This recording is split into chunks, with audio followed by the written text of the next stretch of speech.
नमस्कार साथियों, जय उत्तराखंड। क्षमा चाहूँगा, थोड़ा सा देर हो गई कुछ तकनीकी कारणों की वजह से।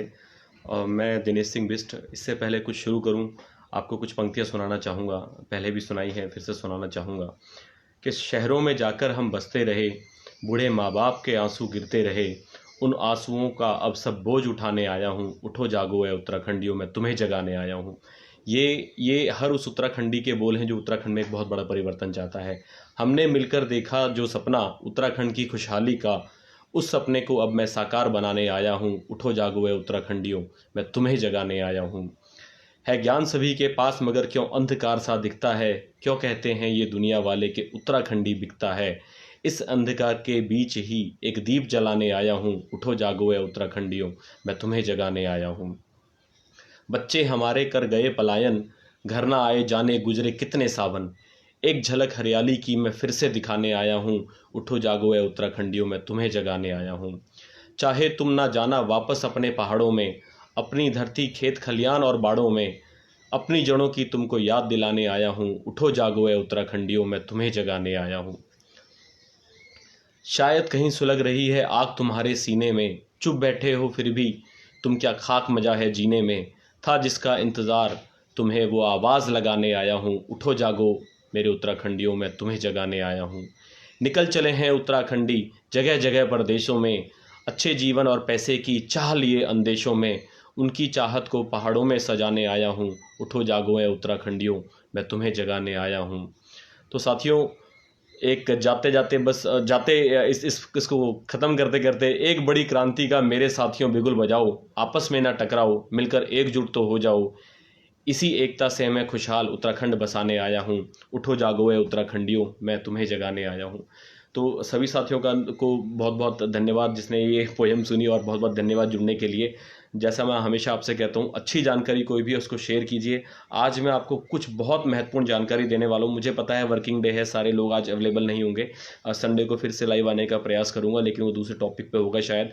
तो आज मैं कुछ महत्वपूर्ण जानकारी आपको जानबूझ के देना चाहता हूँ, और मैं उसमें कोई विलंब नहीं करना चाहता था, क्योंकि कुछ जानकारी मेरे पास ऐसी आई है जिससे आप सब स्तब्ध रह जाएंगे। और जिस तरह से सरकार, उत्तराखंड सरकार है, ये जो हम लोगों के साथ बार बार धोखा होता है, इसके ऊपर मैं बताना चाहता हूँ। और साथ ही साथ ये भी बताना चाहता हूँ कि किस तरीके से लोगों की एकजुटता ने उत्तराखंड के अंदर नई क्रांति का आगाज़ किया है, और इस क्रांति को आगे तक हम कैसे लेके जा सकते हैं, ये हमारी जिम्मेदारी बनती है। सभी साथी जो भी जुड़े हैं उनका बहुत बहुत धन्यवाद। प्लीज़ सबके साथ शेयर करें।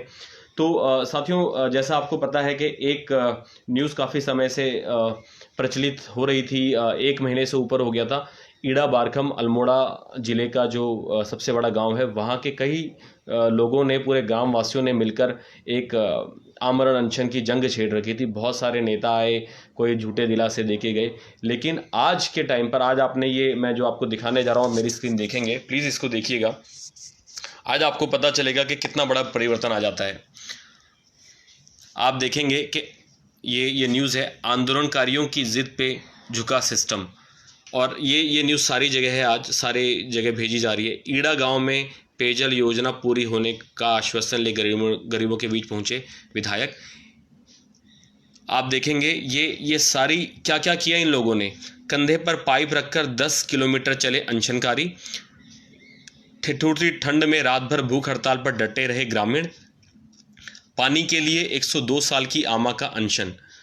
मतलब बेसिक सुविधाओं के लिए अगर हमें ये काम करना पड़ रहा है, अगर बेसिक सुविधाओं के लिए हमें ये काम करना पड़ रहा है कि आज के टाइम पर 102 साल की अम्मा को पानी के लिए ये इस तरह का अनशन करना पड़े, तो धिक्कार है ऐसी सरकार पर, धिक्कार है ऐसे शासन पर, और धिक्कार है ऐसे नेताओं पर।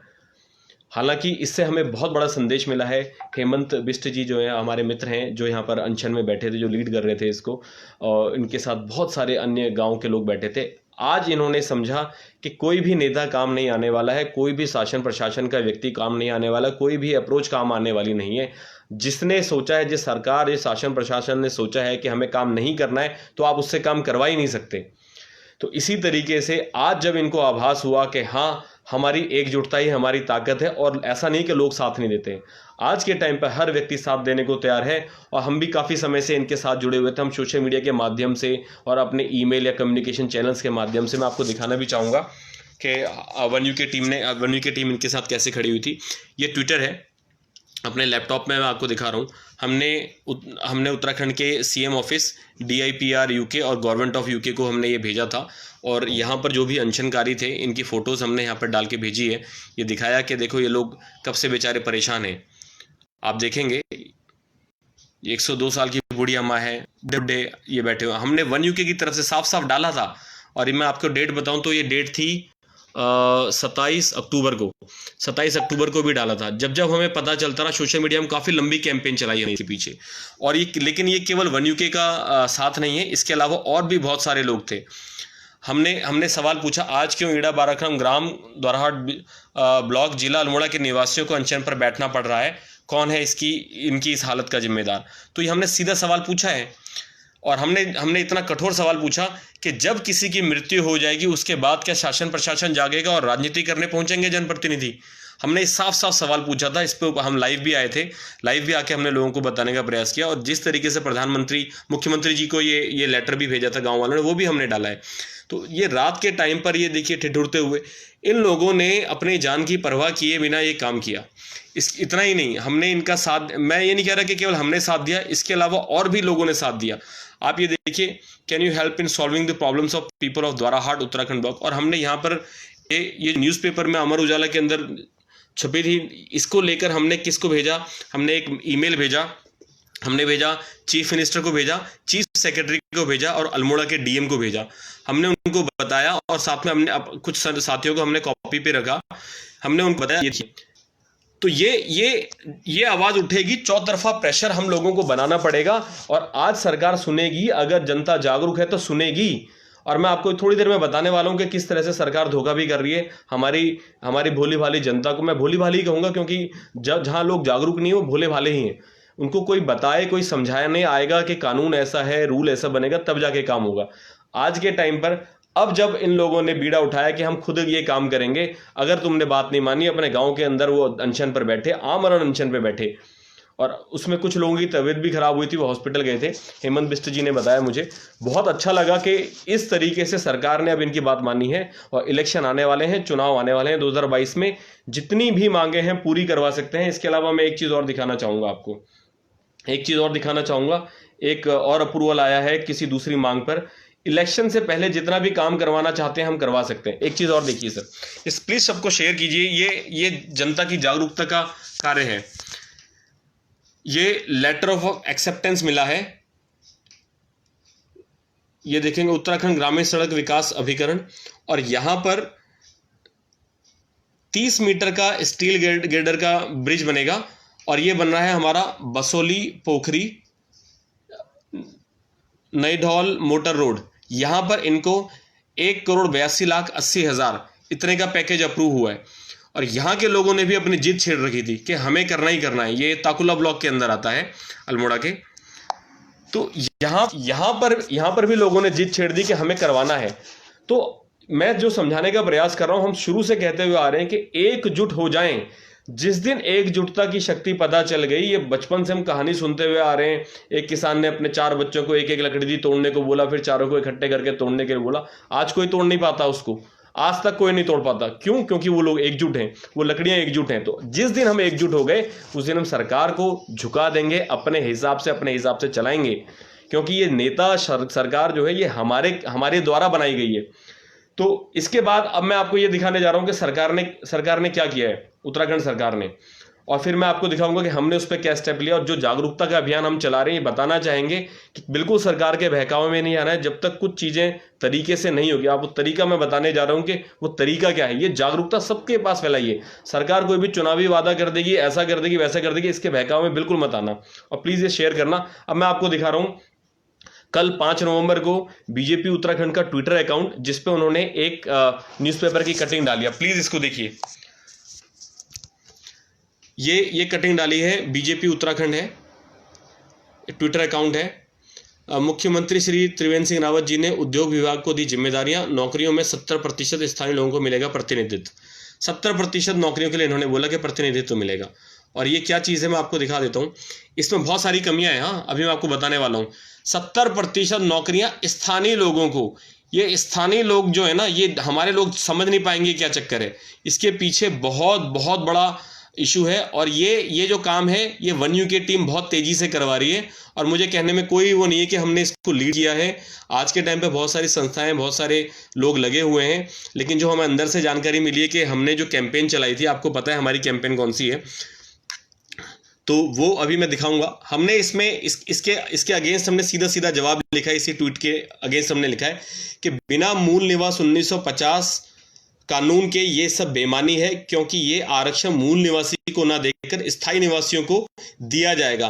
मूल निवासी और स्थायी निवासी, और मैंने साफ साफ लिखा है, कल फेसबुक पर लाइव आऊंगा और जानकारी सबको दूंगा। मैं आज इसलिए लाइव आया हूं और ये हमने अपनी मांगे रखी हैं, आपको पता ही है। हमने मांग की उत्तराखंड सरकार से कि मूल निवासी 1950 किया जाए और इसके आधार पर 80% आरक्षण केवल उत्तराखंडी मूल निवासियों को मिले। इन्होंने 80 नहीं, इन्होंने 70% किया है। ये 70% कर रहे हैं जो मैं आपको दिखा रहा हूं। और इसमें हमने बहुत बहुत बड़े लेवल पे कैंपेन चलाई है और आप सभी लोगों का धन्यवाद जो वन यू की टीम के साथ जुड़ के, जो ने फेसबुक पे प्रोफाइल डीपी चेंज किया है, व्हाट्सएप सोशल मीडिया के माध्यम से, फेसबुक के माध्यम से, ट्विटर के माध्यम से अपनी जानकारी सरकार तक पहुंचाई है। और ये जो हमारी मांगे हैं, हमने साफ साफ बोला कि एक परिवार से व्यक्ति को सरकारी नौकरी मिले, इस पर भी सरकार अभी जो हमें जानकारी मिली है अंदर अंदर काम कर रही है। हिमाचल प्रदेश जैसा भू कानून के पीछे भी सरकार काम कर रही है। मूल निवास जो 1950 है, इसको ये करना नहीं चाहती। हालांकि जो हमारी असली मांग थी, हमने जो डिटेल में डाला हुआ है कि 80% आरक्षण केवल उत्तराखंडी मूल निवासियों को मिले। इन्होंने मूल निवासी उसमें से हटा दिया, उन्होंने कर दिया स्थायी निवासी। तो साथियों, अब मूल निवासी और स्थायी निवासी में जमीन आसमान का फर्क है, जमीन आसमान का फर्क है। और इसके पीछे बहुत लंबी लड़ाई कई सारी पॉलिटिकल पार्टीज ये लड़ती हुई आ रही हैं, लेकिन कोई भी जनता को यह बताने को तैयार नहीं है कि किस तरीके से हमें हमारे हक हकूकों से, अधिकार से वंचित रख दिया जाएगा। प्लीज ये शेयर करना, क्योंकि अब जो मैं आपको दिखाने जा रहा हूं वो है एक आरटीआई का जवाब। जैसा मैंने बोला था, एक आरटीआई हमारे किसी साथी ने डाली थी और उसका जवाब हमें आया है। मैं स्थायी निवासी क्या है और मूल निवासी क्या है आपको अंतर बताने जा रहा हूं। किसी को वो आरटीआई की कॉपी चाहिए होगी, मैं केवल जो रिप्लाई आया है वो आपको भेज दूंगा, सॉफ्ट कॉपी। ये आपको दिखाने जा रहा हूं, प्लीज सबके साथ शेयर कीजिए। इतनी इंपॉर्टेंट बात है, आपको पता चलेगा कि हम कहीं एग्जिस्ट ही नहीं करते। उत्तराखंडी नाम का कोई व्यक्ति एग्जिस्ट नहीं करता, ये फ्यूचर में ऐसा होने वाला है। अब मैं आपको उस आरटीआई की कॉपी दिखाना चाहता हूं, आप प्लीज देखिएगा। उससे पहले एक चीज दिखाना चाहूंगा। आप ये देखेंगे, उत्तराखंड में बेरोजगारी दर जो है वो 22.3% है। और आपको कुछ दिनों पहले की न्यूज आई थी कि सबसे ज्यादा इंडिया में उत्तराखंड के अंदर है। और रोजगार मेलों में इस साल किसी को नहीं मिली नौकरी। तो क्या हमारे उत्तराखंडी ऐसे भी नहीं कि किसी को रोजगार मेले में नौकरी मिल जाएगी? सवाल यह उठता है कि सरकार किस तरह से काम कर रही है। रोजगार मेले में कोई नौकरी नहीं और बेरोजगारी दर इंडिया में सबसे ज्यादा उत्तराखंड के अंदर। तो ये सरकार की नीतियों पे डिपेंड करता है कि सरकार ने किस तरह की नीतियां बनाई, और हमें पता है ये बिल्कुल उत्तराखंडी विरोधी नीतियां हैं। प्लीज शेयर करना, मैं आपको दिखाने वाला हूं। इसके बाद जो हमने मांगे उठाई हैं, सरकार एक्टिव हुई है। आप सभी लोगों का बहुत बहुत धन्यवाद जिन्होंने वन यूके टीम की इन मांगों को आगे बढ़ाया। ये टीम आपकी टीम है। वन यूके का मतलब है एक उत्तराखंड। हम एकजुट उत्तराखंड, हम जिस एकजुटता की बात करते हैं जो ईडा बाराखाम के अंदर हुई है, जो ताकुला ब्लॉक के अंदर हुई है, जिसके कारण नेता, नौकरशाह, सरकार सब बातें मानने को राजी हो गए हैं। तो इसी तरह की एकजुटता हमें दिखानी है। और आज जो सरकार ये 70% लेके आई है, ये स्थानीय निवासी क्या, हमें स्थानीय निवासी नहीं चाहिए। ये भटकाने का काम कर रहे हैं। मैं आपको फर्क बता रहा हूं। अब मैं आपको दिखाने जा रहा हूं आरटीआई का जवाब। जो आरटीआई दी थी उसका मैं आपको जवाब दिखाने जा रहा हूं। मैं पढ़ के सुना दूंगा आपको और फिर आऊंगा इनकी जो ये नीति 70% वाला बताया, इसमें कहां गड़बड़ है, मैं आपको सारी चीज दिखाऊंगा। आप प्लीज ये देखिए। मैं कोशिश करता हूं आपको ठीक से नजर आए, नहीं तो मैं इसको पढ़ के सुनाता हूं आपको। ये आरटीआई का जवाब अपने पास आया है। आपको शायद ठीक से नजर नहीं आएगा, मैं पढ़ के सुनाना चाहता हूं। ये भेजा है पीसी शर्मा जी, सचिव जो थे उत्तरांचल शासन के और समस्त जिला पदाधिकारियों को, और सन 2001 का, 20 नवंबर 2001 का है। इसमें मैं आपको मोटी मोटी बात बता देता हूं कि स्थायी निवास प्रमाण पत्र के बेसिस पे सारा काम हो रहा है। और स्थायी निवासी जो है वो बोला जाता है उस व्यक्ति को जो 15 वर्ष से निवास कर रहे हो उत्तराखंड के अंदर। अभी तक 2 वाली पॉलिसी चलती हुई आ रही है। तो ये उस टाइम के जो सचिव थे उन्होंने समस्त जिला अधिकारियों को भेजा है। मैं कोशिश करता हूं आपको दिखाने के लिए। ये समस्त जिला अधिकारियों को भेजा है उत्तरांचल के। ये ऐसी जानकारी है, मैं आप सबको शेयर कर दूंगा कि आपको पता चले कि स्थायी क्या है और मूल निवासी क्या है। इसके बाद जो नेक्स्ट पेज है इस पे इन्होंने सारी जानकारी दी है, कितने भी पॉइंट किया, बोनाफाइड रेजिडेंट कौन होता है। तो मैं आपको मेन चीज जो दिखा रहा हूं, जो आपको मेन चीज बताना चाहता हूं, आज के टाइम पर उत्तराखंड के अंदर जो मूल निवासी हैं उनकी कोई औकात नहीं है, उनकी कोई वैल्यू नहीं है। इसके इस नोटिफिकेशन के अकॉर्डिंग जो आरटीआई का रिप्लाई आया है, ये सारा स्थायी निवासी पर काम है। स्थायी निवासी का मतलब वो है वो व्यक्ति जो 15 साल से उत्तराखंड में रह रहा है, वो स्थायी निवासी हो गया, उसका वहां पे रेजिडेंट प्रूफ होना चाहिए। तो आज हो गए 20 साल उत्तराखंड बने, हो गए 20 साल, 9 नवंबर को हो जाएंगे पूरे। अब जो उत्तराखंड में ये तो उत्तराखंड बनने के बाद नहीं, उत्तराखंड से पहले भी कभी 15 साल का वो दिखाएगा तो मूल निवासी, वो स्थायी निवासी माना जाएगा। जितनी भी आज के टाइम पे नौकरी निकल रही है सारी स्थायी निवासियों के लिए निकल रही है। 70% जो आरक्षण दिया मूल निवासी को नहीं है। हमारे बाप दादा परदादाओं ने क्या किया, उत्तराखंड के पहाड़ काट के वो खेत बना के, कौन किसने वहां पे खेती करी? हमने करी। और आज वहां पर ये हक जो चला रहे हैं ये वो नेता चला रहे हैं जिनको हमने बनाया, और हमें बताएंगे कि मूल निवासी स्थायी निवासी कौन होता है, इनकी क्या औकात है, ये कौन होते हैं हम पर, हमारे ऊपर इस तरह का कानून थोपने वाले, ये कौन होते हैं ये? तो ये जानकारी देना एक दूसरे को बहुत जरूरी है कि स्थायी निवासियों के लिए है, ये वहां के स्थानीय निवासियों को दिया जाएगा, मूल निवासियों को नहीं दिया जाएगा। और पूरे इंडिया के अंदर जो राज्य उत्तराखंड बनने के बाद बने, तेलंगाना बना, छत्तीसगढ़ बना, उसके अलावा और भी जो अन्य राज्य बने, ये सारी जगह मूल निवासी 1950 है। और हमारे यहाँ पे मूल निवासी का कंसेप्ट ही हटा रहे हैं। हमारे यहाँ ये कहने का मतलब है कि मूल निवासी का कोई मतलब नहीं, हम केवल स्थायी निवासी पर काम करेंगे। ये क्या तरीका है? हमारे पहाड़ के अंदर जो बच्चे हैं पढ़ने लिखने में अच्छे हैं, मैंने आज भी किसी का फोन आया था, 96% आए हैं, 96%। लेकिन वो व्यक्ति क्योंकि उसको कंपटीशन के लिए कोई उत्तराखंड के अंदर कोई हिसाब किताब नहीं है, कोई ट्रेनिंग सेंटर नहीं है, तो वो बेचारा फेल हो जाएगा और स्थायी निवासी के नाम पर कोई आगे निकल जाएगा। तो ये तो बर्बाद करने वाला कानून बना रहे हैं। उत्तराखंड को बर्बाद करने की जिम्मेदारी नेताओं ने उठा रखी है। हमारे हक के बारे में हमसे ज्यादा कौन बताएगा? ये नेता बताएंगे क्या? मूल निवासी कौन हुआ? हमारे उत्तराखंड राज्य बनाने की लड़ाई किसने लड़ी? मैं उस टाइम 11th क्लास में था, मैं गया था लाल किला के पीछे, लेकिन हमारे जो पिताजी हैं, माताजी, वो गए, और जो बड़े बुजुर्ग हैं, दादा परदादा लोग, चाचे वाचे लोग, ये सब गए थे। आज उनका कोई अस्तित्व नहीं, उनका कोई अस्तित्व नहीं है। जो 15 साल से जिसका रेजिडेंट प्रूफ वहां पर है, केवल वही 15 निवास से वो अप्लाई कर सकता है। हम उत्तराखंडी आ गए, चलो हमने किसी ना किसी तरीके से अपनी जमीन उत्तराखंड में रखी है, लेकिन वो जो बाहर से लोग आए उनका क्या? हम किसी को आने को मना नहीं करते, सब आए, मोस्ट वेलकम है, जॉब करें, बिजनेस करें, सब किया जाए उत्तराखंड के, हमें कोई दिक्कत नहीं है। किसी भी धर्म से आए, किसी भी जाति के आए, हमें कोई दिक्कत नहीं है, लेकिन गंदगी नहीं चाहिए। और इस तरह की पॉलिसीज जहां पे हमें पता है कि पहाड़ का व्यक्ति जो है, पहाड़ के जो बच्चे हैं, हमारे बच्चे, वो सारी सुविधाओं से वंचित हैं, उनको शिक्षा ही ढंग से नहीं मिल पा रही, स्कूल ही नहीं मिल पा रहा, कोचिंग सेंटर कहां से मिलेगा? और फिर प्लेन्स के वो 2 जिले के लोग जो हैं वो आगे आ जाएंगे, वो हमारे उत्तराखंडी लोग हैं, हमें मना नहीं किया, लेकिन हमें चाहिए 1950 वाले उत्तराखंडी। ये बीच में आ गए बाहर से, और हम कोई ऐसी बात नहीं करें जो गैर कानूनी बात है, ये बिल्कुल कानूनी बात है, हमारे हक की बात है, हमारे अधिकारों की बात है। मतलब आप सोचिए, जो लोग जिन्होंने उत्तराखंड बनाने की लड़ाई लड़ी, जिनके दादाओं परदादाओं ने लड़ी, और हम लोग जो खेती बाड़ी करते हुए उनका कुछ नहीं होने वाला, और इन पर ऊपर आके बैठेंगे कौन लोग? ये 70% स्थानीय लोग। स्थानीय के अंदर कौन आता है?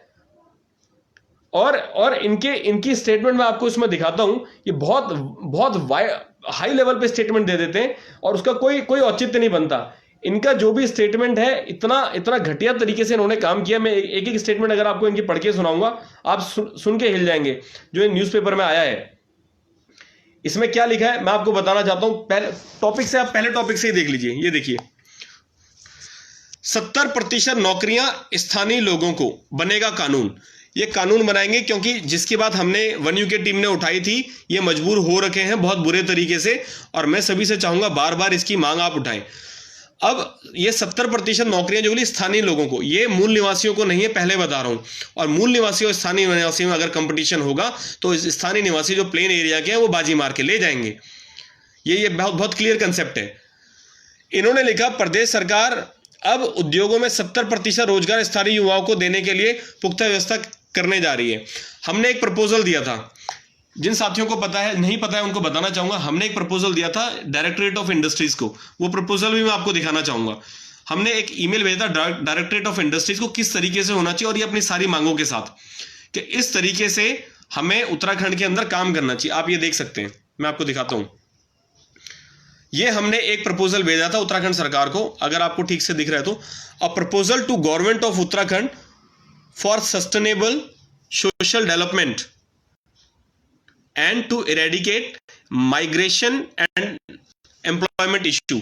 ये हमने भेजा था 13 सितंबर को, ये 13 सितंबर को भेजा था। और ये किसको भेजा था आप मैं आपको दिखाना चाहूंगा, इतनी बड़ी लिस्ट है। ये उत्तराखंड के सीएम को भेजा था, मुख्य सचिव चीफ सेक्रेटरी को, अपने कुछ साथियों को, और जितने भी डीएम है 13 के 13 डीएम को भेजा था।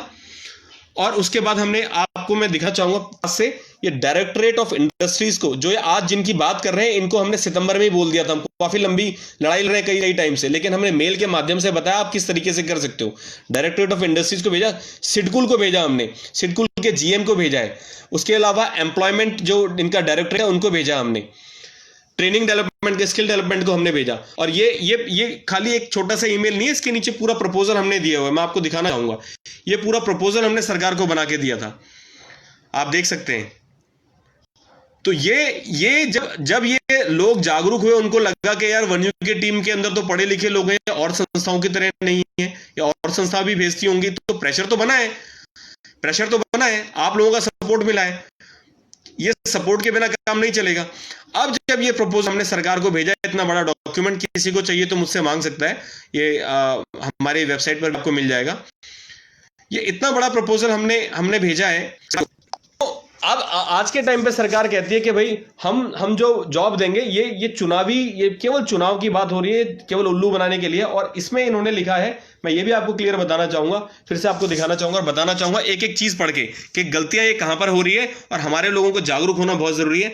अगर हम लोग समझ जाएंगे कि हमें उल्लू कहां पर बनाया जा रहा है, जिस चीज मैं आपको बताने जा रहा हूं, इसको प्लीज ध्यान से समझिएगा। सब लोगों को बताइए, किसी भी माध्यम से, सोशल मीडिया के माध्यम से, फोन के माध्यम से, आप मिलते हैं तब बताइए। ये देखिए, इन्होंने लिखा कि 70% रोजगार स्थानीय युवाओं को देने के लिए पुख्ता व्यवस्था। स्थानीय का मतलब मूल निवासी नहीं है, पहले मैंने क्लियर कर दिया है।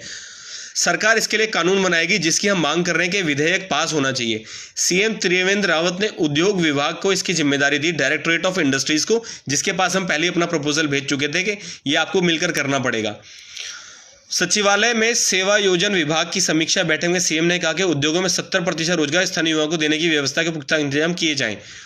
बैठक के बाद श्रम एवं सेवा योजन मंत्री हरक सिंह ने बताया कि सीएम की अध्यक्षता में समीक्षा की बैठक में इस पर सहमति बन गई है। बहुत अच्छी बात है। अब इसमें प्रॉब्लम कहाँ आने वाली है बताता हूँ। प्रदेश सरकार इसका कानून बनाएगी, विधेयक लाया जाएगा और विधानसभा में पास कराया जाएगा। तो आप सभी को पता है, ये जो मांग उठाई है, ये मांग हमने उठाई थी। इसमें कहने में कोई शर्म वाली बात नहीं है कि वन यू के टीम ने खुल के मांग उठाई थी कि इस पर एक विधेयक लाया जाए, कानून बनाया जाए, बिल पास किया जाए। आप हमारे पिछले शुरू के वीडियो से देख सकते हैं। और आप सभी साथियों को हाथ जोड़ के धन्यवाद है जिन्होंने इस मुहिम को आगे बढ़ाया है। आपने व्हाट्सएप पे, फेसबुक पे, ट्विटर पे, जगह जगह वन यू के टीम की मांगों को लेके अपने प्रोफाइल फोटोज लगाए, मांगे पहुंचाई हैं हर तरीके से। और मैं धन्यवाद करना चाहूंगा हर उस व्यक्ति का जिसके मन में उत्तराखंड को बदलने की इच्छा है। इसी तरीके से बदलाव आएगा जो ईड़ा बारखाम के लोगों ने किया है, ऐसे हम भी कर सकते हैं। और ये हमारा दबाव है, हमारी देखा देखी अन्य संस्थाएं भी आगे आ रही है। इससे अच्छी कोई बात नहीं। एक व्यक्ति, एक संस्था के कहने से कुछ नहीं होगा, सब लोग मिलजुल कर करें। उन सभी संस्थाओं का, उन लोगों का बहुत बहुत धन्यवाद। तो यहां पर जो ये मांग उठाई थी कि इस पर विधेयक बनना चाहिए, बिल पास होना चाहिए, ये हमने इन तक पहुंचाई, सरकार तक बात पहुंचाई विभिन्न माध्यमों से, आपने भी पहुंचाई, हम सब एक ही टीम है। तो इसके बाद क्या होगा, अभी जिस तरीके से बिल पास हो रहा है, मैं आपको बताना चाहूं धोखा कहां पर है। चकबंदी के लिए उत्तराखंड की विधानसभा में बिल पास हुआ है, लेकिन काम तो नहीं हो रहा है उस पर। वो बोल रहे हैं बजट नहीं है। तो इसके लिए जो 70% रोजगार मिलेगा, ये मिलेगा कहां पे? उत्तराखंड के अंदर इंडस्ट्रीज का सेटअप भी नहीं है। जब अब ये तो वो वाली बात हो गई कि मैंने एक नया घर लिया और मुझे उस घर में जाना है अपने परिवार के साथ, तो हमने बोल दिया भाई हम तुम्हारा घर बना के तुम्हें दे देंगे, और हम खुश हो गए, हमारा घर बन गया, बिल्डर के पास चले गए। तो ये कंपनी, ये जो सरकार है बिल्डर की तरह। अब घर के अंदर कैसे जाएंगे? ना वहां पर जमीन है, ना वहां पर वो बिल्डिंग बनाई गई है, तो हम जाएंगे कहां पे? तो जहां पर रोजगार है ही नहीं, तो वहां पर जाएंगे कैसे? किस तरह से जनता को उल्लू बनाया जा रहा है? जहां पर काम देने के लिए सरकारी मिशन, जो मशीनरी ही नहीं है, कोई सिस्टम ही नहीं है, तो वहां पे 70% नौकरी आई कहां से? 5 साल से तो कोई नौकरी निकली नहीं है। इतना बड़ा धोखा है। तो इन सरकार के इस तरह के किसी भी बहकावे में मत आना, ये सारे लोगों को बता दें, ये विधेयक पास करवाने से नहीं होता है, पहले वो इंफ्रास्ट्रक्चर क्रिएट करना पड़ता है। और उस इंफ्रास्ट्रक्चर क्रिएट करने के लिए सरकार को कम से कम उत्तराखंड के अंदर 20 सरकारी या लिमिटेड कंपनीज खोलनी पड़ेंगी जो सरकार चलाए, कम से कम 20 कंपनीज। और हमारा जो प्रपोजल था, हमने कुछ उनको प्रपोजल दिए थे, हमने बोला था सरकार अपनी कंपनी खोलेगी, सरकारी कंपनी जहां पे रोजगार की हम बात कर रहे हैं, और प्राइवेट कंपनी जो है वो केवल जो सिडकुल की बात हो रही है रुद्रपुर में या हल्द्वानी या फिर उधम सिंह नगर हरिद्वार जैसे क्षेत्र के अंदर है, इससे काम नहीं चलने वाला। तो गांव के लोगों को आप क्या प्लेन्स बुलाना चाह रहे हो? जो पहाड़ के लोग हैं उनको क्या शहरी क्षेत्र में बुला के काम करवाना चाह रहे हो? और पहाड़ में अपना खनन माफिया का, जंगल माफिया का, इसका काम चलेगा? ये तो सब, ये सरासर धोखा है। केशव प्रसाद जी कह रहे हैं सर एक बार यार एक के बार करके मुख्यमंत्री को आप अपने पास बुलाओ और इसको कुछ ट्रेनिंग दो। सर ये हम सरकार को प्रपोजल दे चुके हैं, हम फ्री ऑफ कॉस्ट कंसल्टिंग करने को तैयार हैं। कितना पैसा, कितना टाइम, कैसे लगेगा, लोग कैसे हमारे खुशहाल होंगे, ये पूरा प्रपोजल हम सरकार को पहले भी कई बार रिक्वेस्ट कर चुके हैं। सरकार बुलाएगी नहीं, उनको पता है हम ईमानदारी से काम करेंगे। और ये काम है, ये चुनावी ये ड्रामा शुरू हो चुका है। सबसे पहले मूल निवास 1950, इसको करने में कोई टाइम नहीं लगेगा। ये केवल इस बार जैसी विधानसभा शुरू होती है, ये प्रपोजल बिल लेके आना है, 1950 पास। उसके साथ दूसरा जो लगेगा वो लगना चाहिए कि जितनी भी नौकरी मिलेगी, 70% नहीं, हम तो 80% की डिमांड कर रहे हैं, वो केवल मूल निवासी को मिलेगी। ये भी पास। हमारी आधी समस्या यहां खत्म। तीसरा, भूमि कानून, ये एक ही सेशन में इस बार उन्होंने 23-24 बिल पास किए हैं, 33 बिल पास किए 2 दिन के अंदर, आए बस फॉर्मेलिटी करके चले गए। तो इसी तरीके से जिन्होंने 33 पास किए, हम भी 3-4 बिल की बात कर रहे हैं, बस 3-4 बिल पास करने, बहुमत का इनको प्रयोग करना है। तो ये बहुत बहुत बड़ा धोखा है। जागो जागो जागो, ये चुनावी चीजें हैं। और जो भी लोग ये किसी भी पॉलिटिकल पार्टी के प्यादे बने हुए हैं, नुमाइंदे बने हुए हैं, प्लीज इन लोगों से दूर रहें। और अगर जो इस तरह के नुमाइंदे मुझे सुन रहे हैं तो मैं उनसे हाथ जोड़ के रिक्वेस्ट करूंगा, प्लीज पहले उत्तराखंड के बारे में सोचो। आपका अपना भला तो हो जाएगा, जब पूरे उत्तराखंड का भला होगा तो उसमें आप भी इंक्लूडेड हो। अब मैं आगे की बात पे आता हूं। 55,000 करोड़ रुपए का पूंजी निवेश है इस समय उत्तराखंड के अंदर। 55,000 करोड़ का पूंजी निवेश है। बाबा रामदेव 40,000 करोड़ एक साल का रेवेन्यू, बाबा रामदेव जी जो है उनका इस साल का टारगेट है, इस करंट फाइनेंशियल ईयर 2020-2021 का 40,000 करोड़ का बाबा रामदेव जी का टारगेट है, 40,000 करोड़ का। और हमारी सरकार बहुत बड़ा काम कर देती है, सोचती है कि हमने 1-2 करोड़ रुपए जनता को दे दी तो हमने बहुत बड़ा काम कर दिया। ये सब बकवास बातें हैं। मैं आगे दिखाता हूं। तो ये कानून नाले से नहीं बनेगा, इनको इस पे अडिग होके पहले, जब तक वो इस तरह की सरकारी कंपनीज नहीं बनेंगी तब तक काम नहीं होगा। वैसे तो 70% रोजगार स्थानीय निवासियों को देने की व्यवस्था पहले से लागू है। पूर्व सीएम एनडी तिवारी के कार्यकाल में यह आदेश जारी किया था, पर कोई नियमावली न होने के कारण वह व्यवस्था पूरी तरह से लागू नहीं हो पाई। अब ये सरकार की पोल खोलने वाली बात है कि ये पहले से रूल था लेकिन नियमावली नहीं बनी थी। मतलब 10 साल हो गए उस चीज को, 15 साल हो गए और आज तक नियमावली नहीं बनी है। ये किस तरह के अधिकारी वहां बैठते हैं, किस तरह के लोग, ये काम ये साफ दिख रहा है। ये बीजेपी ने अपने बीजेपी फॉर यूके मतलब बीजेपी फॉर उत्तराखंड का जो उनका ट्विटर का हैंडल है उसमें उन्होंने डाला है ये, और ये उन्होंने खुद डाला है कि ये नियमावली नहीं बनी है। यानी पिछले जो 3-3.5 साल जो बीजेपी का शासन रहा, इस टाइम पे सरकार ने क्या किया? 3.5 साल से चुपचाप बैठे हुए सो रहे हैं क्या? ये नियमावली जानबूझ के नहीं बना रहे। क्यों? क्योंकि एंड टाइम पर आने पर बोलेंगे हम तो भाई देखो 70% आरक्षण दे रहे हैं, और ये स्थानीय निवासी को, पहाड़ के लोगों के लिए नहीं है। ये पहाड़ के लोग इंक्लूडेड हैं उसमें, लेकिन मिलेगा किसको? स्थानीय निवासियों को। इस बात का ख्याल रखना। ये इसमें पहाड़ के लोग इंक्लूडेड हैं, लेकिन जब कंपटीशन की बात आएगी तो प्लेन्स का आदमी बाजी मार ले जाएगा, क्योंकि हमारे बच्चों के पास इतनी इंग्लिश अच्छी क्वालिफाइड कंप्यूटर या सॉफ्टवेयर स्किल्स नहीं है अभी आज के टाइम पर पहाड़ों के अंदर। तो ये बहुत बहुत बड़ा जाल है। आने वाले समय के अंदर शायद 2022 में नहीं तो 27 के अंदर क्या होने वाला है कि प्लेन्स के नॉन उत्तराखंडी बंदे मुख्यमंत्री बनने वाले हैं। जब उत्तराखंड का पहाड़ी बंदा मुख्यमंत्री बन रहा है, हम किसी के पक्षपात भेदभाव में नहीं है, लेकिन हम ये बता रहे हैं जब पहाड़ी बंदा होकर पहाड़ का काम नहीं कर पा रहा है तो गैर पहाड़ी होकर पहाड़ के लिए क्या काम करेगा? ये सोचने का विषय है। आज तक 70 विधायक हो गए, इतने सारे लोग हो गए, किसी ने भी एक परिवार से एक व्यक्ति की सरकारी नौकरी की मांग नहीं उठाई। किसी ने मूल निवासियों की मांग, किसी भी विधायक ने, किसी भी पार्टी के, कांग्रेस बीजेपी हो गए चाहे निर्दलीय हो गए, सब आपस में मिले हुए हैं। किसी ने भी मांग नहीं उठाई कि भाई हमारे मूल निवासियों को हक मिले। पहले हमारे क्षेत्र में बिजली पैदा होती है, हमारे उत्तराखंड में बिजली पैदा होती है और हमें नहीं मिलती है, उसके लिए हमें पैसा देना पड़ता है। धिक्कार है ऐसा। धिक्कार है इस पे। तो ये विफलता आप ये खुद बता रहे हैं बीजेपी वाले कि इस पर एनडी तिवारी, क्योंकि कांग्रेस के टाइम पर काम हुआ था इसलिए बीजेपी वाले काम नहीं करेंगे, ये खुद उनके ट्विटर के अकाउंट में है, जो बंदे ने बाद में देखा है वो मैं बता रहा हूं कि आप फिर से जाके इस वीडियो को देख सकते हैं। अब मैं नेक्स्ट पॉइंट पे आता हूं। इनके एक एक पॉइंट में इन्होंने खुद धज्जियां उड़वा रखी अपनी।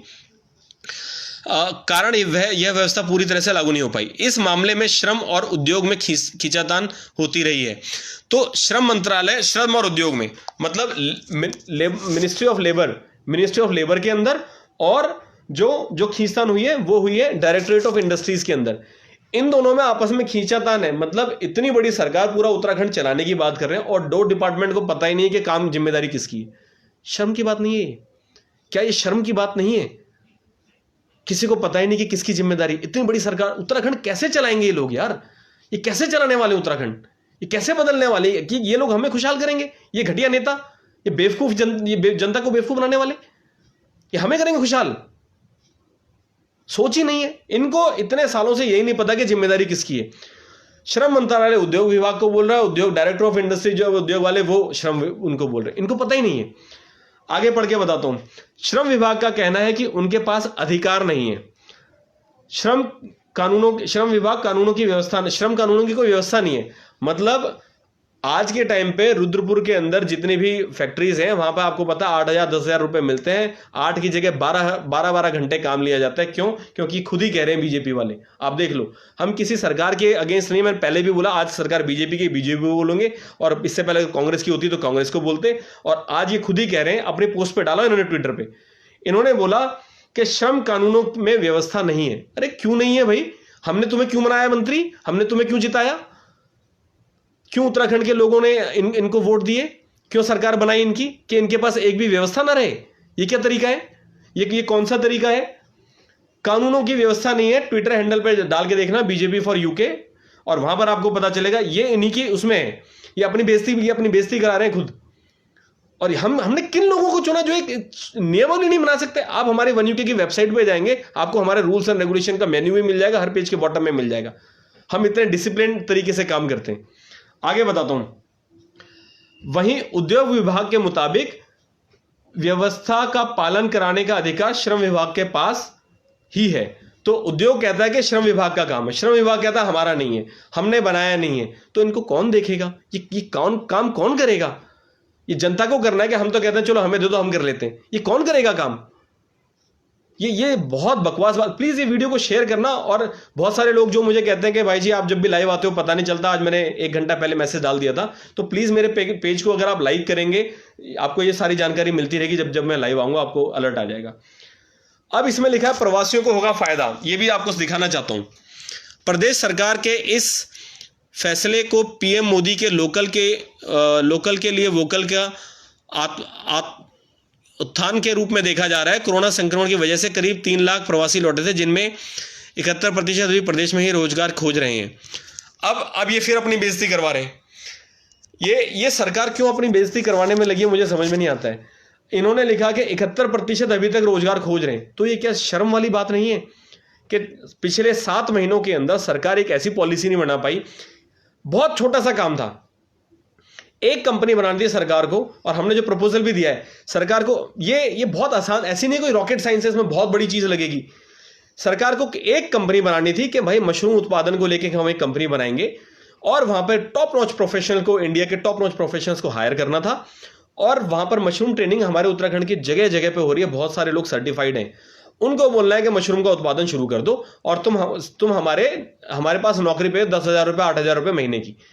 तो मेरे को मेरे गांव में नौकरी मिल गई, आपको आपके गांव में मिल गई। वहां से जो भी उत्पाद हुआ एक कलेक्शन सेंटर में चला गया, वहां से इन्होंने टॉप नॉच प्रोफेशन उठा के कर दिया। 6 महीने के अंदर हर बंदे के पास जो मशरूम के धंधे में लगा हुआ है, काम में लगा हुआ है, सबके पास नौकरी है। लेकिन ये विल पावर चाहिए ना, इतना छोटा सा काम नहीं हो पाता। आज के टाइम पे बाबा रामदेव जी 40,000 करोड़ का, आप गूगल करके देखें कितने का टर्नओवर, पहले उन्होंने इस साल का जो एस्टिमेट रखा था 25,000 करोड़ का रखा था, अब उन्होंने उसको 15,000 करोड़ बढ़ा के 40,000 करोड़ कर दिया। कहां से माल आ रहा है? सारा उनका माल कहां से आता है? उत्तराखंड से, हिमाचल प्रदेश से सबसे ज्यादा, थोड़ा बहुत नेपाल में है। तो ये 2 उत्तराखंड से सबसे ज्यादा है उनका। पूरा पतंजलि ही हरिद्वार उत्तराखंड के अंदर है। जब एक उत्तराखंड के अंदर रह के एक बाबा जी अपनी कंपनी बना के 40,000 करोड़ मतलब जो उत्तराखंड सरकार का बजट है इस साल का 53,500 करोड़ का है।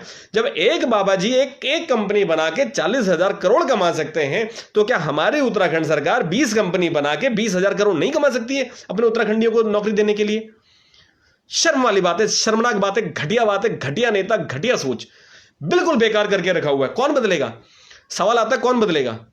तो ये बदलेगा उसी तरीके से जिस तरह से ईड़ा बाराखाम के लोगों ने मिलकर एकजुटता दिखाई है कि हमें एक परिवार से एक व्यक्ति को सरकारी नौकरी चाहिए, मूल निवासियों को चाहिए, भूमि कानून चाहिए। तो हमें एक बार अपनी एकजुटता दिखानी पड़ेगी, हमें एक काम करना पड़ेगा, तब जाके हम बनेंगे वन यूके, जिसको हम कह रहे हैं वन यूके। वन यूके का मतलब एक उत्तराखंड, एक सोच अपने उत्तराखंड के लिए। इसमें कोई किसी की टांग खींचने वाला कोई काम ना करे, प्लीज मैं हाथ जोड़ता हूं। जो उत्तराखंड के लिए होगा वो सबके लिए होगा, उसमें सबका भला होगा। लेकिन इस तरह से अगर हम एकजुट नहीं हुए, ऐसे ही लड़ते रहे, सरकार के बहकावे में आते रहे, तो कुछ नहीं होगा। इस सरकार ने केवल और केवल वादे करके न्यूज़पेपर में निकाल के लोगों को बहकाने का काम किया। और जितने भी इनके टटपूंजिए नेता हैं या इनके चेले चपाटे हैं, इनसे प्लीज बच के रहें। इनको साफ साफ बोलें, उत्तराखंड के बारे में पहले बात करो, अपने लोगों के बारे में पहले बात करो, तब हम आगे काम करेंगे। इन लोगों ने, और जो लोग बाद में जुड़े मैं उनको बताना चाहूँगा, मैंने एक हमारे मित्र ने मूल निवास के ऊपर एक आरटीआई डाली थी, उसका जवाब मेरे पास आया है और मैं वो सभी साथियों को भेज दूंगा। जो 70% आरक्षण है, जो लोग साथी बाद में जुड़े उनको बताना चाहूँगा, जो उत्तराखंड सरकार ने बात की 70% आरक्षण, ये स्थायी निवासी की बात करिए, मूल निवासी की बात नहीं करिए। इसका मतलब हमारे जो पहाड़ के लोग हैं वो उससे वंचित रह जाएंगे, हमें बहुत दिक्कत होगी। अगर कंपटीशन होगा तो पहाड़ पीछे रह जाएगा, प्लेन्स के लोग आगे निकल जाएंगे। हम आगे पीछे की बात ही नहीं करना चाहते, इसलिए हमने कहा हर परिवार से एक व्यक्ति को सरकारी नौकरी। 10,000 करोड़ का सरकार का बजट आता है, प्लेन्स की भी सारी एरिया ले लेंगे, 20,000 करोड़ का बजट आता है। जब बाबा रामदेव जी 40,000 करोड़ का बजट एक साल का अपना बना सकते हैं, उनको पता है कि 40,000 करोड़ रेवेन्यू कमा सकते हैं, उत्तराखंड सरकार क्यों नहीं? क्यों हम लोगों के साथ लगातार धोखे पे धोखे हो रहे हैं? ये तो समझना पड़ेगा ना। इसके लिए कौन आगे आएगा? इसके लिए कौन आगे आएगा? तो साथियों, अगर हम लोग आगे नहीं आ सकते, और जो भी साथी कहते हैं कि दिनेश भाई हम आपके साथ हैं, वन यू की टीम हम आपके साथ है, अजय जी हम वन यू के साथ हैं, तो साथ का क्या मतलब है? साथ बहुत तरीके से दिया जा सकता है। एक आप दे रहे हैं सोशल मीडिया पे, मैं लाइव आया या मैंने कोई पोस्ट डाली, आपको अच्छा लगा, आपने लाइक किया, हम आपके साथ हैं, एक साथ ऐसा है, तो हमें लगता है चलो कोई हमें सपोर्ट कर रहा है। दूसरा साथ ऐसा है कि ठीक है भाई जी, हम एक्टिव होकर काम करना चाहते हैं, लेकिन आपके साथ उस तरह से जुड़ नहीं पाएंगे। उन्होंने क्या किया, हमारे वीडियोस, हमारे पोस्ट सबके साथ शेयर कर दिए, हमारा पेज को लाइक कर दिया। ये दूसरे तरह का साथ है। तीसरे तरीके का साथ है, सर मैं आपके साथ जुड़ के काम करना चाहता हूं, लेकिन मैं ज़्यादा समय नहीं दे पाऊंगा, आप मुझे अपनी किसी टीम में जोड़ लो। तो हमने उनको एक अपनी टीम बना रखी है, विभिन्न टीम, हमने उसमें एक टीम में जोड़ दिया, किसी ग्रुप में जोड़ दिया। चौथा होता है एक पदाधिकारी का जो तरीका है, बिल्कुल सम्मान के साथ। सम्मान क्या मतलब, उसमें जिम्मेदारी ज़्यादा आ जाती है कि भाई आप सम्मान तो सबका ही है कि आप जिम्मेदारी लीजिए, वन यू की टीम के अंदर आइए और आप बोलो कि मैं जिम्मेदारी लेता हूं। कितना टाइम देना है मैं आपको बताता हूं। प्रतिदिन आपको 10 से 15 मिनट देने हैं, और बाकी मंगलवार को, हर मंगलवार 1 घंटा हमारी कॉल होती है, उस कॉल पे 1 घंटा 1.5 घंटा जो भी लगता है उतना आना है, और उसके बाद जो भी हम डिस्कस करते हैं आगे उसको सबके साथ शेयर करना है। अगर कोई व्यक्ति 24 घंटे एक दिन में होते हैं, हम तो एक हफ्ते की बात कर रहे हैं, तो एक हफ्ते में कितने घंटे हुए? 7 दूनी 14 और 7 चौक 28, मतलब 168 घंटे में से हम केवल 1 घंटा मांग रहे हैं, और उसके अलावा बाकी दिन 10-15 मिनट मांगते हैं अपने पदाधिकारी से। बाकी लोगों से हम बात ही नहीं कर रहे। अगर इतनी भी जिम्मेदारी लेने को कोई तैयार नहीं है, तो किस तरह से बदलाव आएगा? हम किस बदलाव की बात करते हैं? हम बस इसी चीज में बैठ के रह जाएंगे, वो बंदा आएगा और वो बदलाव करके जाएगा, हाँ वो अच्छा बोलता है, हाँ वो अच्छा काम करता है, हाँ हम ऐसा करेंगे। ये तो कोई बदलाव का तरीका नहीं है। बदलाव का तरीका तब होगा जब हर बंदा जागरूक होगा, हर बंदा अपने अधिकारों के प्रति जागरूक होगा, हर व्यक्ति बोलेगा सबको फोन करके। जहां भी हम जिम्मेदारी की बात करते हैं, लोग पीछे हटने लग जाते हैं। क्यों? आज ऐसा क्यों है? मैं आज कहता हूं कि भाई आप अपने विधायक को फोन कीजिए। 9 नवंबर आने वाला है, अपने विधायक को फोन कीजिए, उसको व्हाट्सएप कीजिए, सारे लोगों को मैसेज डालिए कि भाई इस बार हमारी ये 3 मांगे हैं। मूल निवास 1950, जिसके बेसिस पे 80% जो रोजगार है वो मूल निवासियों को मिलेगा। दूसरा, एक परिवार से व्यक्ति को सरकारी नौकरी जैसे सिक्किम में मिलती है, और तीसरा भूमि कानून जैसे हिमाचल प्रदेश के अंदर है। 3 ही मांगे बस। ये 3 मांग के को इसके हमने आप हमारे पेज पे जाएंगे, कहीं भी जाएंगे, आपको बहुत सारी इसके प्रति जानकारी मिल जाएगी। फेसबुक पे अपना प्रोफाइल की जगह साथ में ये अगर ये लगा लेते हैं, 3 मांगों का फ्रेम लगा लेते हैं, तो ये बहुत बड़ा काम है। आपको शायद लगेगा कि यार मेरी फोटो खराब हो गई, मैं क्यों पढ़ूं इन चक्कर में। ये जिम्मेदारी है। फिर नहीं तो फिर बदलाव की बात ना करें। आज मेरे पास फोन आया कि भाई जी, एक लेडी का फोन आया, उत्तराखंडी लेडी थी, उनकी कोई फ्रेंड है, लखनऊ में वकील है। अब लखनऊ का केस है, उत्तराखंडी का केस नहीं है। वो लखनऊ में किसी लेडी है, उसके साथ वकीलों ने मारपीट की, वो खुद वकील है, उसने कोई केस उठाया तो दबंगों ने उसका ऑफिस तोड़ दिया, वो आज हमसे मदद मांग रही है। हमने कहा आप योगी जी के पास जाइए, पुलिस कोई सुनवाई नहीं दे रही है, तो उन्होंने कहा योगी जी से अभी ऐसे कोई मीटिंग नहीं, आप कुछ हेल्प कर सकते। तो हमने अपनी ओर से जो ट्विटर के अंदर सोशल मीडिया के माध्यम से हम उन तक बात पहुंचा सकते हैं, लोगों तक दबाव बनाने की हम कर रहे हैं। और साथ में कांग्रेस को भी जोड़ा है, उसमें हमने आम आदमी पार्टी को भी जोड़ा है। उत्तराखंड जो उत्तर प्रदेश के अंदर समाजवादी पार्टी को हम पसंद नहीं करते बिल्कुल भी। पसंद तो आम आदमी पार्टी को नहीं करते, पसंद हम कांग्रेस को भी नहीं करते, पसंद हम बीजेपी को भी नहीं करते, क्योंकि ये सब एक थाली के चट्टे बट्टे हैं। लेकिन जो आज के टाइम पे व्यवस्था के अंदर है, बाकी जो विरोध जो अन्य पार्टियां वो बात उठाएंगी तो उनकी मदद होगी। तो ऐसा नहीं हम केवल उत्तराखंडियों के लिए काम कर रहे हैं, हम काम सबके लिए कर रहे हैं, लेकिन पहली प्रायोरिटी हमारी उत्तराखंड है। तो काम हमें सबके लिए करना है, क्योंकि ये देश हमारा है, हमें देश के लिए काम करने की शुरुआत कहीं से होगी ना, तो शुरुआत अपने घर से होगी। हमारा घर जो है उत्तराखंड है, हम उत्तराखंड लेवल पे बदलाव लेके आना चाहते हैं। ये बदलाव तभी आएगा मेरे साथियों जब आप सब लोग जुड़ोगे साथ में, तभी जाके मिलकर काम होगा, नहीं तो उसके बिना कोई फायदा नहीं। और मैं बार बार कहता हूँ कि या तो हम फरियाद करें, आज मैं आप लोगों से भी फरियाद ही कर रहा हूँ कि आज आप प्लीज़ जुड़िए, लोगों को जोड़िए, समझाइए बातों को, जागरूक रहिए। आप मजे लीजिए, पूरे दिन भर जो ऐश करना है कीजिए, ऑफिस का काम कीजिए, घर का काम कीजिए, खाना बनाइए, खाना खाइए, जो भी पार्टी शार्टी करते हैं सब कीजिए। 15 मिनट तो दीजिए, 10 मिनट तो दीजिए, 5 मिनट तो दीजिए। अगर 5 मिनट नहीं दे पा रहे हैं तो ये सोचना पड़ेगा सवाल, हम किस उत्तराखंड को बदलने की बात करते हैं, हम कहाँ रहने की बात करते हैं, हमें क्या करना है। अपने क्षेत्र के लिए, अपने लोगों के लिए अगर हम इतना नहीं कर पाएंगे और ऐसे ऐसे सरकार के झूठे बहकावे में आ जाएंगे, तो कभी भी कोई सरकार की तरफ से न्यूज़ आती है उसको बहुत सोच समझ के आकलन करना, अवश्य आकलन करना कि इससे कहाँ फ़ायदा है, कहाँ नुकसान है, क्या हमें पूरी जानकारी है, क्या नहीं है। बहुत आकलन करना ये बहुत बहुत बहुत ज़्यादा ज़रूरी है, अदरवाइज़ हम उत्तराखंडी बर्बाद हो जाएंगे। हमें कोई भी, मैं गारंटी दे रहा हूँ आपको, 2027 के अंदर अगर आप पूरे पिछले आंकड़े देखेंगे, आप ध्यान से देखेंगे, मैं पूरे वर्ल्ड का भी एग्जांपल लूं, चाहे उत्तराखंड का लूं, चाहे पूरी दुनिया का लूं, अगर आप आज से 30 साल पहले देखेंगे तो हम लोग बहुत अच्छे खुश थे, और धीरे धीरे जैसे जैसे आगे बढ़ते गए हम लोगों के अंदर स्वार्थ आता गया, हम लोगों के अंदर जिसके पास पैसा आया उनके अंदर थोड़ा थोड़ा घमंड आता गया। जहां गांव के बच्चे पहले पैर छूने को आराम से तैयार होते थे, आज माँ बाप को बोलना पड़ता है चलो बच्चों पैर छुओ। आज ये हाल हो गए हमारी संस्कृति के, तो ये संस्कृति कौन बचाएगा? ये और उत्तराखंडियों की तो बहुत बहुत बड़ी रिस्पेक्ट थी। आज से जो पुराने बड़े लोग हैं उनको पता होगा, 30 साल 40 साल पहले जो भी कोई उत्तराखंडी दिल्ली शहर आता तो बनिए लोग उनके पैर छूते थे। ये मुझे बहुत सारे लोगों ने बताया, बड़े लोगों ने। वो क्यों छूते थे पैर? क्योंकि उत्तराखंडी जैसा ईमानदार व्यक्ति कहीं नहीं मिलेगा, कि ऐसे जो ईमानदारी के पैर छुए जाते थे। और आज के टाइम पर ईमानदार व्यक्ति को बेवकूफ़ बोला जाता है कि बेवकूफ़ है। ये कितना बड़ा परिवर्तन होता हुआ आप देख रहे हैं, ये परिवर्तन। और ये नीचे का ग्राफ जा रहा है, ग्राफ नीचे जा रहा है।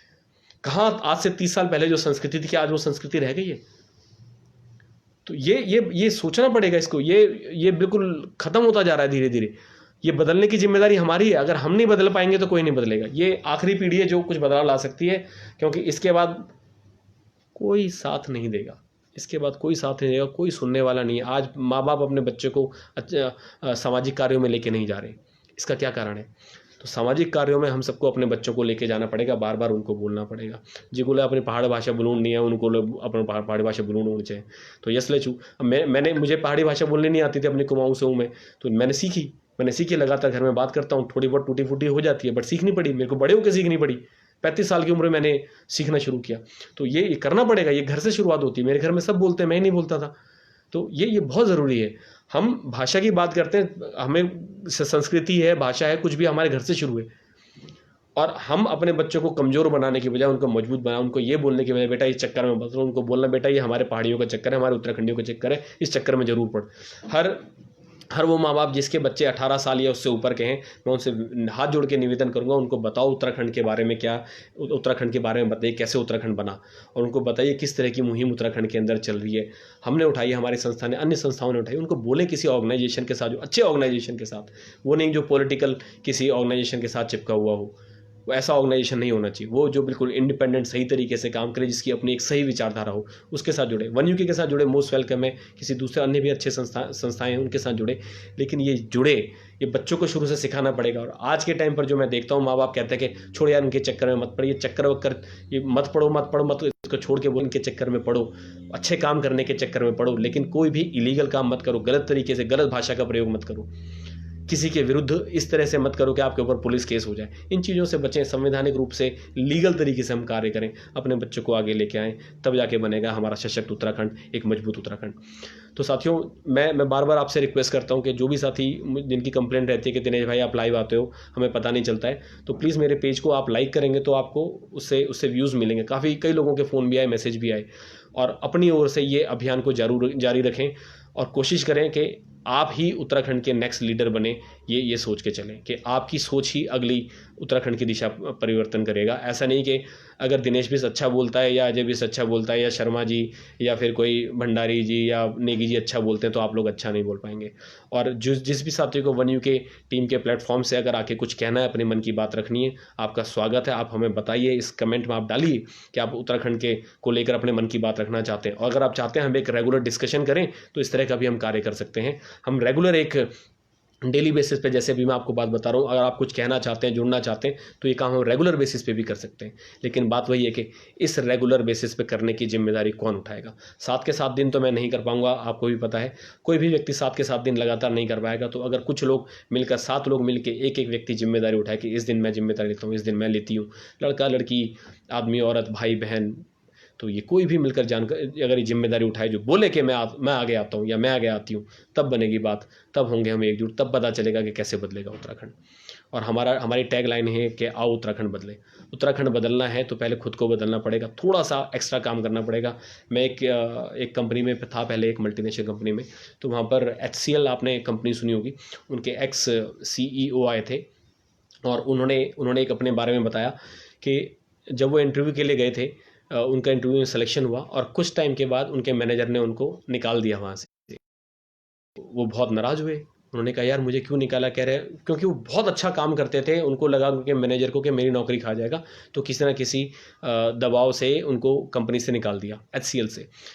तो वो वहाँ से गए, तो लेकिन जाते जाते उन्होंने बोला कि मैं जब भी आऊँगा तो आपका बॉस बन के आऊँगा। तो HCL के CEO बन के आए थे, द टॉप मोस्ट बॉस जो होता है वो बन के आए थे, पर उन्होंने उन मैनेजर को निकाला नहीं।